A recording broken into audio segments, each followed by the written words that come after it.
الحمد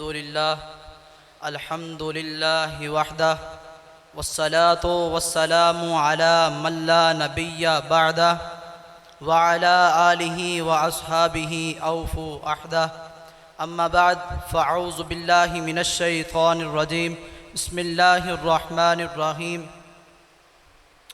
ان اللہ وملائکتہ یصلون علی النبی یا ایہا الذین آمنوا صلوا علیہ وسلموا تسلیما۔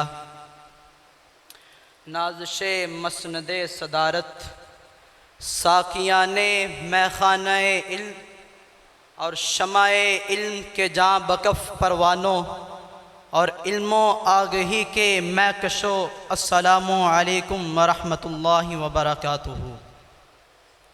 آج مجھے جس موضوع پر لب کشائی کرنے کا شرف حاصل ہوا ہے وہ شاعر مشرق کا شعر حقیقت ابدی ہے مقام شبیری، حقیقت ابدی ہے مقام شبیری، بدلتے رہتے ہیں انداز کوفی و شامی۔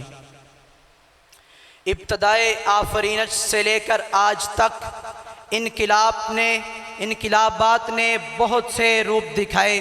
اس رنگ و بو میں طرح طرح کی چیزیں روپ پذیر ہوئیں، لیکن ایک محدود وقت کے بعد ان کا نام و نشان زمانہ ہستی میں باقی نہ رہا۔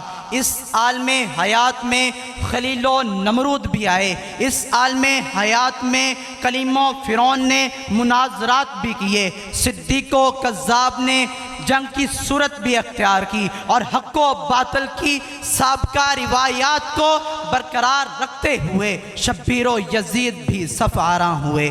جناب صدر، لیکن رہتی دنیا تک ہر ذی شعور مقام شبیری کو دل و جان سے تسلیم کرے گا اور یزیدیت کو صفائے دہر سے مٹا کر خاک کر دے گا، اور ہر صاحب دل کے لیے مقام شبیری مینارہ نور رہے گا اور اس کو روشنی دے کر ظلمت کے اندھیروں سے نکال کر حقیقت ابدی کی طرف رہنمائی کرے گا۔ وہ شاعر کیا ہی خوب لکھتا ہے، گرد میں صدیوں کی دب جائیں گے سارے واقعات، گرد میں صدیوں کی دب جائیں گے سارے واقعات، روشنی دیتا رہے گا کاروان کربلا۔ جناب صدر، مقام شبیری ابدی حقیقت کیسے ہے؟ اس مقام کو عبدالآباد تک قائم رکھنے کی وجہ کیا ہے؟ جناب صدر، مقام شبیری ابدی ایک ایسا کردار ہے جس نے لا الہ کو بچایا ہے۔ اس کردار نے لا الہ کے شجر کو قوت و توانائی بخشی ہے۔ نواسہ رسول نے صرف نفوس قدسیہ کو نہیں بلکہ گرتے ہوئے لا الہ کو تھام لیا۔ اب رہتی دنیا تک کہیں بھی جب لا الہ کہا جائے گا تو لا الہ کی رگوں میں خون شبیری موجود ہوگا۔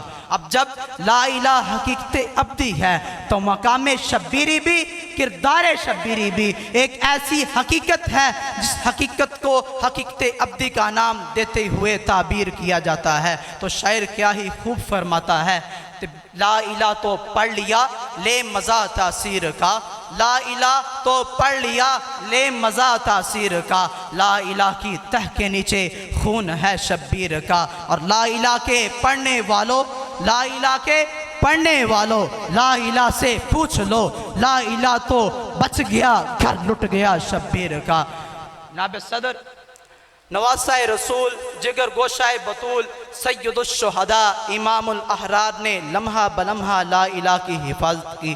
اچھے اور برے وقت میں لا الہ کے علم کو سر بلند کیا، اور وہ وقت جب آپ راکب دوش مصطفیٰ تھے تب بھی آپ نے لا الہ کے معیار کو عرفہ و اعلیٰ بنایا، اور جب کرب و بلا کی تپتی ریت میں 72 نفوس قدسیہ کو پیش کیا تب بھی آپ نے لا الہ کے نغمے کی اس طرح حفاظت کی، لا الہ کے نغمے کو حقیقت ابدی بنا دیا۔ تو علامہ اقبال فرماتے ہیں، یہ نغمہ فصل گل و لالا کا نہیں پابند، یہ نغمہ فصل گل و لالا کا نہیں پابند، بہار ہو کے خزاں لا الہ الا اللہ۔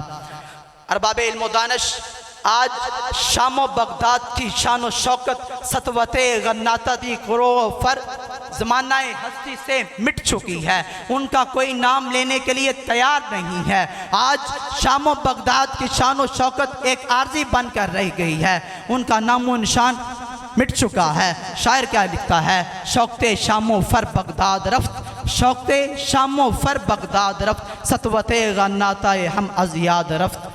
لیکن مقام شبیری ایک ایسی حقیقت ہے جس کو ہر دور میں اہل شعور لوگوں نے حقیقت ابدی کا نام دیتے ہوئے زندہ رکھا ہے، اور آزادی پسند لوگوں نے مقام شبیری سے وابستہ ہو کر اپنی قسمت کے ستارے کو بدل ڈالا ہے، کیونکہ مقام شبیری نے لوگوں کی اس رستے پر رہبری کی ہے۔ تو علامہ اقبال فرماتے ہیں، در نوائے زندگی سوز از حسین، در نوائے زندگی سوز از حسین، اہل حق حریت آموز از حسین۔ والسلام۔